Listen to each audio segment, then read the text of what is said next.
Ain't no half stepping with Marcus J. Thank y'all everybody for staying with us as I usually deal with when he's in the building. I got Big Ruben here complaining about the music, and unless it's like New Edition where he can sing terribly and embarrass himself. Cause Cisco by himself is whack. Yeah, okay, all right, whatever. Anyway, I want to go ahead and take this. I think we should put it to a vote. I think Cisco by himself is whack, and I think the Legacy Internet Radio listeners out there should let us know. Hey, do you feel Cisco by himself or with Drew Hill? How about that? How about we ask our special guest who's on the live line with us. Of course, we're going to come to the diva in a minute. We're going to ask our special guest who's with us on the live line his opinion on that question. You know him because you listen to him every single Wednesday night when he hosts with his co-host on the Green Room version 2.0 with Jay Grizzy and the First Lady Lissa P here on Legacy Internet Radio every single Wednesday at 7 p.m. On the live line joining us, we got our brother Jay Grizzy Green on the line live. What's up, bro? So what's going on, family? What's good? What's up, Rube? What's up, Jay Grizzy Green? What's going on, bro? Nothing much. What's up, Charisma? Hey, why you not here? Oh, I had some things to take care of, but I would like to go ahead and put my first vote in. When I heard Cisco on the break, I was like, oh no. So you're not feeling my Cisco song? Cisco, you know what it is? I bet you'd like it if he was singing about freaking thongs. You'd like that though, right? Pause. When the listeners see the Cisco image with the platinum hair on the website, it's just like automatically I almost tuned away. I mean, but he's better with Drew Hill than without. And I think that's a fair question. So what do you think, Jay? I mean, if you had to put a gun to my head with Drew Hill or Cisco, I would say neither any of them. But yeah, Cisco got to go with Drew Hill. Okay. Him by himself is a little suspect. I've heard enough. I did like the thong song though. I give him a little doubt for that. You didn't like Got to Get It either. Okay, all right, fair enough. I'm not interested in knowing. Ain't like Incomplete either. I'm not interested in hearing your critiques of my choices of songs. I like Addicted. That's a song that I like, and so. And you're by yourself on that. I don't care. Since when do I care about what you think? I mean, it's not about what I think. What about the listeners? You should care what the listeners think. If they care, I should have been in the studio tonight. You really should have been here. Hey, Jay is a listener. He said that joint is whack. I mean, if they think it's whack, then they can turn it off and come back when we start talking and doing what we came here to do. Ain't no half stepping with Marcus J live. What about Dating Pool Diva? LegacyInternetRadio.com. The Dating Pool Diva is going to be on my side on this one. I can tell by the look on her face. Right, Diva? You on my side, right? I do like the song, but I'm not with you on anything tonight. Oh, okay. Yeah. She's not with you. Treating me some kind of funny. I'm always treating you some kind of funny, and usually when I'm not, you say I am. So what's the difference? I like the song. Okay, which means she's on my side, even though she don't want to be. Ain't no half stepping with Marcus J. Live from the den of Legacy Internet Radio, heard every single week live on TuneIn, LegacyInternetRadio.com. Of course, the replays are heard live every single week every single day on demand, I should say, on YouTube. Grizz, we got you on the live line tonight because we wanted to talk. We want to talk about some racial stuff, and I'm not afraid to talk about it. Legacy Internet Radio is not afraid to talk about it, and hopefully anybody that's listening to us right now is not afraid to hear about it. A couple of things I want to get to. I'm just going to drop 3 names, and we'll come to them. And then at the end, we'll talk about them holistically. You think you can do that, Grizz? Definitely. All right. Charles Barkley, Herman Cain, and Russell Wilson. What do the 3 of them have in common? Charles Barkley said that unintelligent blacks are brainwashed. Basically, what he is saying, he's obviously he spoke candidly about the problems that are facing the black community. He was on a Philadelphia radio station last week. He accused unintelligent, brainwashed black folk of keeping successful ones down. He went on this long monologue on the subject. Unfortunately, this is a quote. Unfortunately, as I tell my white friends, we as black people, we're never going to be successful, not because of you white people, but because of other black people. When you're black, you have to deal with so much crap in your life from other black people. It's dirty, dark secret. I'm glad it's coming out. Barkley went on to say that young black men who do well in school are accused of, quote, of acting white by their peers. One of the reasons we're never going to be successful as a whole because of other black people, and for the reason we are brainwashed to think if you're not a thug or an idiot, you're not black enough. If you go to school, make good grades, speak intelligent, and don't break the law, you're not a good black person. It's a dirty, dark secret. I'm going to get the diva, and I'm going to get Big Ruben on the subject here, but I want you in on this one first. Grizz, what you got, man? You know what, Mark? When I saw you posted it up on Ain't No Half Steppin' with Marcus J on Facebook, I read all the information, and honestly, I cannot lie to you, my brother. From their point of view, they have a point. And I'll speak on Charles Barkley because we haven't gotten to Herman and Cain and with the Russell Wills. But Barkley, we all know he's a blabbermouth, and he came. You got to understand like what Barkley came from and how he got to be in a position that he was in. This is the guy who said that he doesn't want to be a role model. I don't want to say he's a conservative. I would just want to say he's a realist. But he has a point. I mean, the bigger point to this that I hope this discussion goes to is that what they're all talking about really is ignorance and education, honestly. I don't necessarily agree with all. I mean, when you say all black people, I mean, we're 13% of 300 million. I don't know if y'all can do the math on that, but I don't necessarily agree with that saying all. But I'm guilty of it myself because I like to, toe that fine line of being controversial, but I also got a brain, and also I'm a progressive. So I think he's speaking from a standpoint where he wants all African Americans to move forward and leave some of this lingering ignorant stuff behind, because with that ignorance, we won't, as a whole, progress forward. That's my point in just about what Barkley said. I got a lot more on it, but I'll pass it around to the crew. No, I got you. Diva, jump in here. What's your thoughts on what you're hearing Charles Barkley say here? I feel like I agree, to a certain extent that, black folks are divided. I mean, it's been like that since slavery. But I don't know if I agree with Charles Barkley coming out and saying that, especially to his white friends, like he's, supposed to be so educated and so much on their level. And it's like a us versus them type of situation. And I don't like that part of it, but I do agree that we do have division in our community. And, one way to bring it together and have unity is not to come out to the other people and say that our people suck, you know what I'm saying, right, are uneducated and have all these issues. That's not how you bring about unity. But is he lying? I'm sorry to cut everybody off. Is he lying? Like you said, then he must be half stepping. No, because we're black folk. We live the black experience in America. I'm saying from Barkley's point of view, he gets a scholarship. He grows up in Alabama, poor, raised by his grandmother, goes to an all-white school, Auburn, gets big money, NBA contract, becomes a celebrity athlete. And I think he's speaking from that point of view as how did I get out of that, of my malaise, so to speak. Diva, how do you respond to Grizzly's comment? What is wrong with someone like Charles Barkley or any other, rich celebrity coming back to the community they came from, or, just your genealogy, just your blackness? Even if he didn't grow up around black folks, he has family members that are black. He could come back and bring those people up instead of criticizing. And half stepping on Marcus J. Our sister Michelle K is listening to us.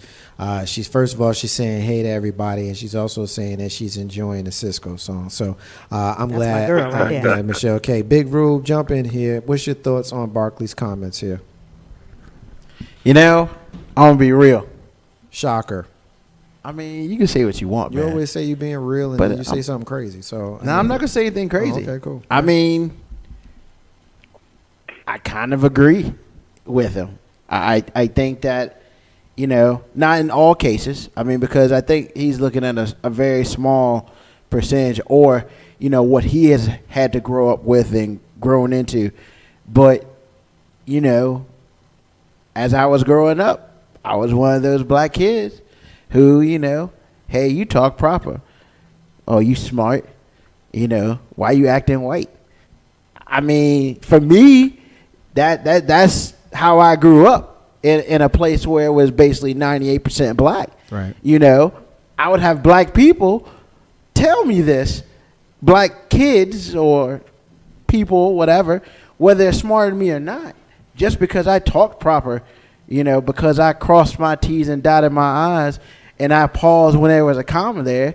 Oh, I was acting white. I mean, it's one of those things where it's all. I'm not going to say that all black people feel this way. I do think that in some places, I do feel like that. Yeah, you know, black people hold other black people down, and then when one black person becomes successful, or one black person, you know, does well for themselves, and they're not doing as well as you, it's your fault. Right. And even though all you did was follow the rules that were given, you know, the way they were given and that sort of thing, then you were the negative to make themselves feel better. It's nothing but another form of bullying. But here's how I look at it, man. Y'all gonna think I'm tripping, but You're always tripping. I don't care what you think. Here's the deal. Herman Cain. I'm coming to Herman Cain in a minute. I got Herman Cain on my mind. Charles Barkley's right. 100% right. We hold ourselves I down I don't particularly agree with the words choice here, and I think the word choice is what's got folks, you know, fired up. You know, when you say things like unintelligent and acting white and all that kind of stuff, it pisses black people off because the truth is black folk don't like looking in the mirror unless they go into the club. It's just that true. It's that serious. And they don't look at the mirror when they go to the club. It's that serious. I mean, the fact of the matter is, when you walking around thinking that it's okay to be hardcore or be a thug or all that is unintelligent. You know, the fact that you think, and I'm not saying you as our listening audience, because I know that we're a lot smarter than that. But there's a lot of people who walk around thinking that if you speak a certain kind of way, diva, if you carry yourself a certain kind of way, diva, if you are happy or if you are smiling or if you are doing certain things, Ruben, Grizzy, that you acting white. Why are you acting white? Because you being positive. That is the dumbest thing I ever heard in my life. And there are black people who put other black people in a negative light because they're doing this. Now, what I want to do is I want to introduce Herman Cain here. Well, hold on. This is just another form of I'm bullying. going to introduce Herman Cain here. Here's why I want to introduce Herman Cain here, because I think that it's appropriate. And I'm also going to introduce the Russell Wilson segment here. And, Ruben, I'm going to let you make your point, but you'll understand why I cut you off here. Because Herman Cain said, and I'm getting this one from the Examiner, that last one on Charles Barkley, I got that one from foxnews.com. This one I'm getting from the examiner.com. Basically, what Herman Cain said, and you'll understand, Ruben, I'll give you the first word on this one. Basically, what Herman Cain said was, and we know Herman Cain, he was the Republican presidential nominee, a black man. He said that as many as half of black voters are, quote, probably clueless with regards to who they need to be voting for. And basically what he said was, it's not 40 or 50% of the black population, because 40 or 50% are clueless other than party name or candidate. Now, there's more here to the story, but that comment, that quote right there is the gist of what he's saying. Translation, he basically saying that y'all don't know who you vote for. You just voting for your party because it's your party. You voting for a Democrat because that's what you do. You not voting for me because I am a Republican. I'm a black face, I'm a Republican. And as a black face that's in the Republican Party, I'm automatically the enemy regardless of my black skin. That's what he's saying. You don't even know who you're supposed to be voting for, Ruben. You just know that it's blue and it's Republican. Now, I cut you off. You can make your comment that you wanted to make, or you can address Herman Cain. Grizzy, I want you in here next, and then Devo to follow. What you got, man? Well, Herman Cain's an idiot. Not because he said what he said. He's an idiot because the way he said what he said. You know, the way you just said it, Marcus J., is the way he should have said it. And the problem with that is you're basically, like he's saying, hey, you know, you just voted for Obama because he's black. Okay. So what happened to the other, you know, years of presidents that we had when black people had voting power? What about next year? Where if there's not another black president? The reason why nobody voted for Herman Cain is because Herman Cain's terrible. You know, I'm just being honest about this. Herman Cain is terrible. He was not a viable, my opinion, for him. Can we talk about what he said? Huh? Can we talk about what he said and not the past? Can we talk about what he said today? Well, but that's why he's saying it. He's saying it because, hey, look, you voted for Obama because he's Democrat. I'm a black Republican. You didn't vote for me. You know, so clearly you just voting for a color plus you're just voting for two colors, you know, and that's it. You know, I think he's an idiot. Diva, what you think? I don't have a whole lot to say about the Herman Cain situation. I mean, from the little bit I know about him, he is an idiot. Wasn't he a drug addict and had a whole bunch of other issues? So you're going to hold his past against us like Ruben did? Well, I'm not going to hold his past against him, but that builds your character. I mean, that's how they put people in office and in high places, is based on their character, and your actions build your character. And if you was a drug addict or, you know, had a bunch of other scandal around you, I mean, I may not want to vote for you. Grizzy, jump in here, man. You've been quiet. I kept you quiet. I appreciate you hanging in there.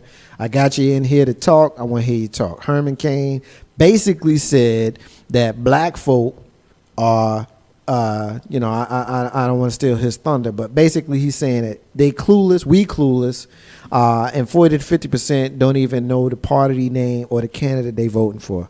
Jump in here, Grizz. What you got? Well, thank you. I mean, he's right.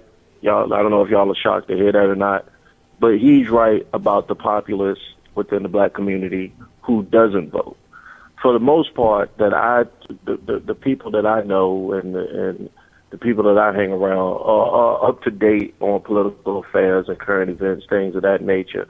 So, and I would hope you all go out and vote. I just had a canvas. Of course, she was a Democrat, but knock on my door this past weekend reminded me that the midterm elections was coming up. I told her she didn't have to remind me, but I know she was just doing her job. But for the most part, again, we're not go. I mean, if Obama was on the ticket, you know that in 2 weeks, Tuesday from next Tuesday, there will be lines around all the polling places throughout the country full of black folk waiting to vote.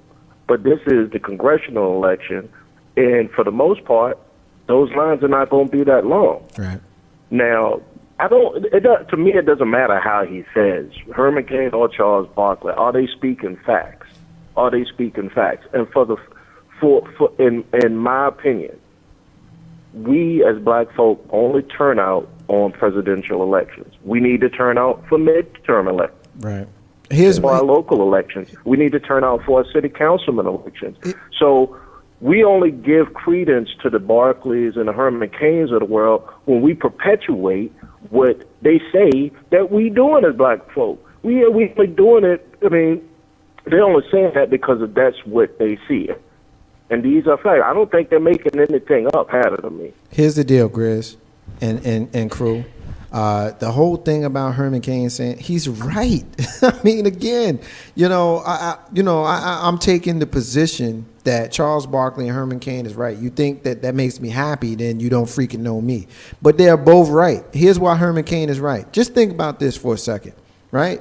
You didn't like how he said it. Okay, you didn't like how he said it. That's a you problem. Because do you know who you're supposed to be voting for next week on the 4th? Do you know that you're supposed to be voting next week on the 4th? Do you know? Do you know who you're supposed to be voting for? Other than the color of the freaking ballot. Other than the fact that it's blue. Do you know who you're supposed to vote for? Do you know who is in your neighborhood? Do you know who is in your jurisdiction? Do you know who is in your precinct? So guess what? You are freaking unintelligent and ignorant and clueless to the process. Now, for him to put a number on it, for him to say that, makes you feel uncomfortable, makes you mad. He's a Republican. How dare he said that? He's a black man that's a Republican. That's not right. How dare he say that? You know what? Again, you problem. Because the truth of the matter is, unless you know, then he's right. Because guess what? I didn't know. I was clueless. I'm not talking about y'all. I'm talking about me. I'm talking about all of us. If you don't know the process, then you are clueless. Here's the deal. How did the Civil Rights Bill of 1964 get passed? Does anybody know? Anybody in the room? Does anybody know? Grizz, do you know? I'll take that. Yeah, through Congress, through the Civil Rights Guess who voted for it? Through pressures put Who on voted congressmen. for it? Who voted for it? 61%. Who's 61%? For the most part, all the Republicans voted for it, and they had to get the Dixiecrats to go along. And Exactly. I don't think none of the Dixiecrats went along with it. Exactly, Grizzy. You are up on your history. 61% of the Republicans voted for the 1964 Civil Rights Bill, and less than half of the Democrats voted for it. And guess what? Lyndon B. Johnson, the Democratic president, he signed it into law begrudgingly. He didn't want to do it, but because the Senate and the House came to him with this bill, he signed it. And guess what we did as black folk? Because we were so happy about the Civil Rights Bill. Guess what we did for the last 50 years? We voted Democrat. And we continue to vote Democrat because first we voted Republican because Lincoln freed the slaves and he was Republican. And then we voted Democrat because Lyndon Johnson signed the Civil Rights Bill and he was Democrat. We don't even freaking pay attention. So guess what? Herman Cain is right. And it pisses me off. Can I speak on something? Go ahead, man. Yeah, I mean, I totally agree. I'm glad we're having this conversation. Like I said, for me, it all boils down to a big important part. This is just from my personal experience. So, you can't really speak about something unless it's, to me, it's personal, or you read up or educated yourself about it. And for me, it all ties back in to education. Although I may not have had one of the greatest educations in the world, I come from a public school, went to public college, and I grew up behind the 8 ball. But it took my parents, it took teachers that were good teachers. It took for me to and challenge me to seek knowledge and to always move forward. The biggest problem, if I was ever, and I studied history and political science when I was in college, and if I wasn't being a comic or doing a podcast at LegacyInternetRadio.com, where independence is the key to building your legacy, wink, wink, I would have gotten into something that would have gotten African Americans to move the education level up, to move that education meter up. Because if we don't know, A, our history, right, and then B, where you want to go, know how you can control and can determine your future from that history, then you give the Barkleys and you give the Herman Cains and you give whatever else is out here people to say, well, it doesn't matter that we're going to gerrymander your district. It doesn't matter that we're going to take we're going to pretty much segregate the schools again, because all the money goes to the rich school districts because they got the good tax base, and all the money gets pulled out of the urban districts because they don't have a tax base. Go ahead. Let me jump in right here. I want to get the diva back in here because I want to introduce a question here. It's a relationship question, but it's more of a social relationship question here, Diva. I want you to jump in here. We're going to get a quick round table, and then we're going to get the hell on out of this segment. Diva, the quarterback for the Seattle Seahawks, Russell Wilson, has been accused of being not black enough. I'm not going to read the story. I don't want to read the story. I don't think we need to read the story because we've all been through this conversation before. I think we've got it appropriately set up. And so when you got a black person saying to another black person or suggesting publicly that a black person is not black enough, what does that mean? How do we rationalize that?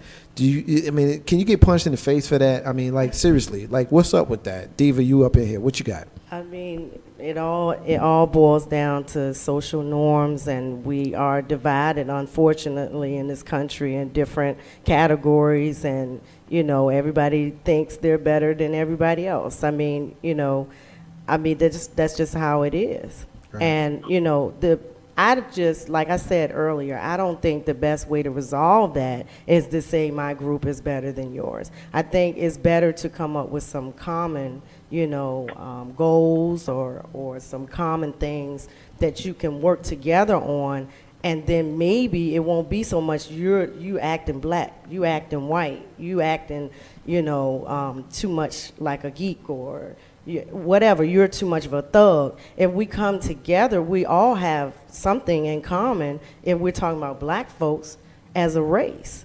So I think it's better for us to come together and find something common, have a Charles Barkley come and some kind of sports event or something for the poor children in urban areas, and really try to raise awareness, say stuff like you just said, to educate people about their history, instead of just putting them down and saying that they're ignorant, uneducated, and now I'm over here in this group now because they're more educated.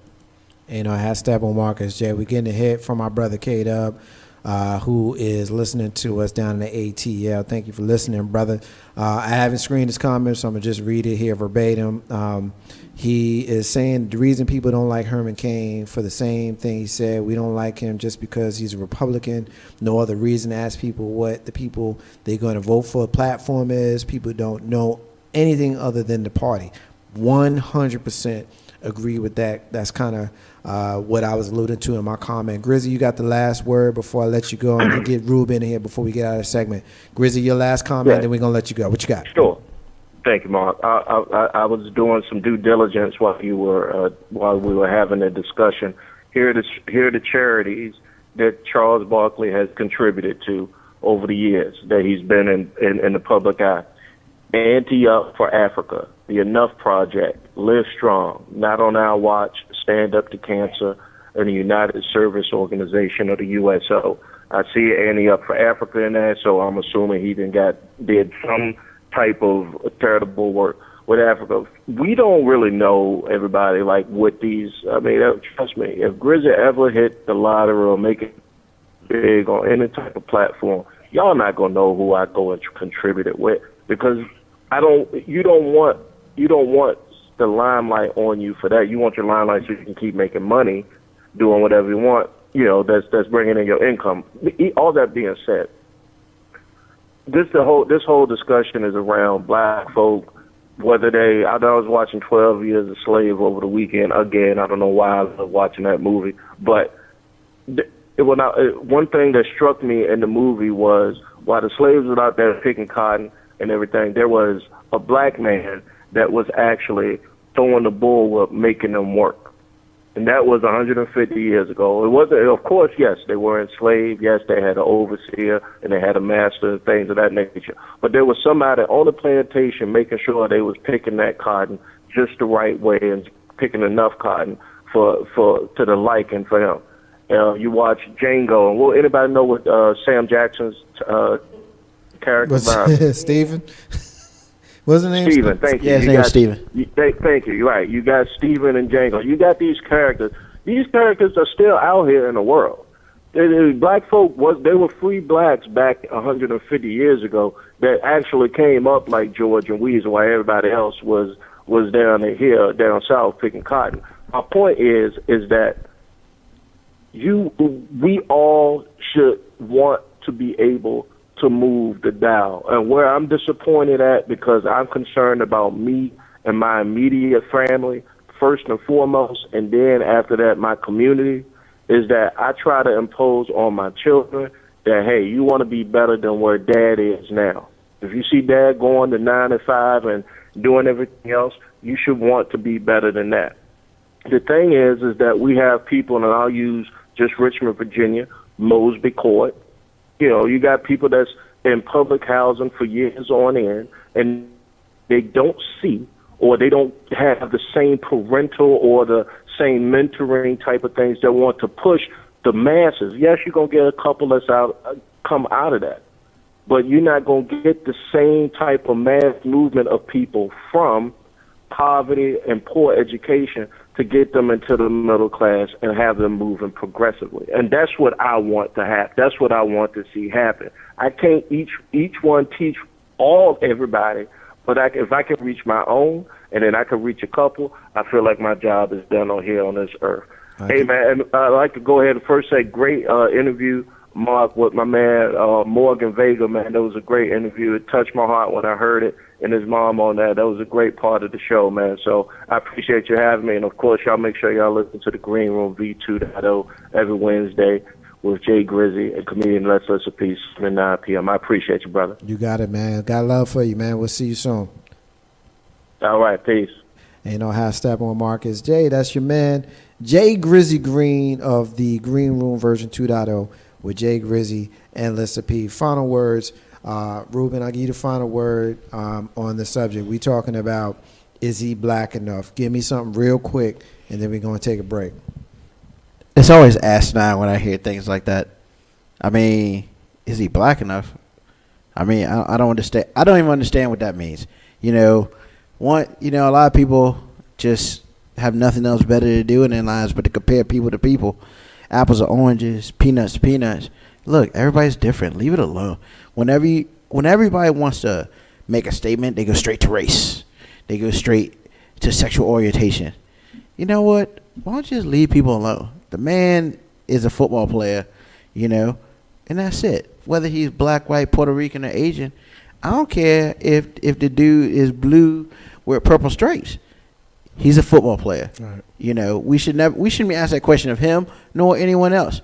But then again, we have these things on TV we have this thing called Black Entertainment TV. As long as we have stuff like that, questions like this will always be asked. I think that we oftentimes don't realize the brainwashing and the self-hatred that we have when we put ourselves in a situation where we got to continue to have the conversation. If we always have to look at being black, and what does being black mean? Does black mean that you're not smart? Does black mean that you live in the hood? Does black mean that you live in ratchet? Does black mean that you're doing the crazy things that you see in today's hip hop videos or NWA videos from when we were kids and all that? Is that what being black is? Do you have so much self-hatred in your heart to think that negativity means black, that you have so much self-hatred that you refer to yourself as the N-word, and when someone that comes to you and says that that's inappropriate, that you chastise them? Is that really what being black is? Because you have fairer skin, you grew up in a predominantly white neighborhood, does that make you not black? Do you have to have grown up in the hood to be black?